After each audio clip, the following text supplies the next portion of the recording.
The fourth episode of Loki begins in Asgard, with a young Sylvie being kidnapped by the TVA and, more specifically, Renslayer. Her departure from Asgard is quickly followed by a timeline reset. Her life turned out to be a significant enough diversion from the sacred time frame that she was abducted. Renslayer and Mobius are attacked by the Timekeepers in the present. They are still on Lamentus, waiting for the end of the world with Sylvie and Loki. As the moon collides with this planet, the TVA intervenes and conjures a couple of portals, allowing the two to escape and return to TVA HQ. However, once there, Loki is forced to endure the punishment of a temporal loop involving Sif. She specifically appears and punches him in the face on multiple occasions. However, he breaks the cycle by opening up and confessing his actual sentiments. This talk quickly ends with her telling him that he will always be alone. Loki is eventually called in to speak with Mobius. He resolves to stand in for Sylvie, who he later discovers is still alive.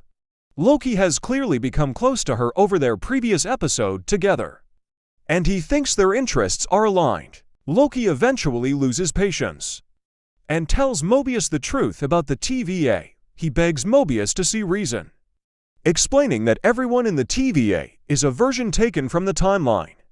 Although he brushes it off, it's clear that a little part of Mobius is still reeling from what he's been told. Mobius ultimately takes Renslayer's tempad and decides to head out to see if she's telling the truth. As he sits with her, she isn't, as we quickly discover as Mobius' world collapses around him. In other news, Sylvie returns B-15 to Roxxon and tells her the truth about being a variation. We learn here that Sylvie's projections can only be triggered by true memories. B-15 realizes she seems cheerful as she had more flashbacks to her previous life. Mobius resolves to join forces with Loki to bring down the TVA. Unfortunately, Renslayer discovers what he's up to and kills Mobius, removing him from this timeline. When word of B-15 becomes public, Renslayer issues a plea for her capture.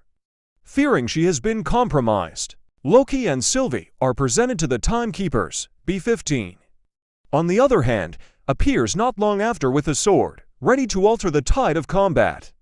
While Sylvie and Loki fight Renslayer and his henchmen, the Timekeepers stand back and observe. If you're wondering why, Sylvie quickly slices one of these three throne-sitters' heads off as the truth is revealed. They turn out to be little more than machines, pawns in a game in which a greater power appears to be looming. However, things quickly take an unexpected turn when Loki is trimmed by Renslayer, who stabs him from behind. Sylvie demands Renslayer divulge everything as she clutches the stick. Loki is discovered to be alive during the mid-credit sequence, and he is accosted by a trio of Asgardians. According to studies, these are Boastful Loki, Kid Loki, Alligator Loki, and Classic Loki. Thank you for watching.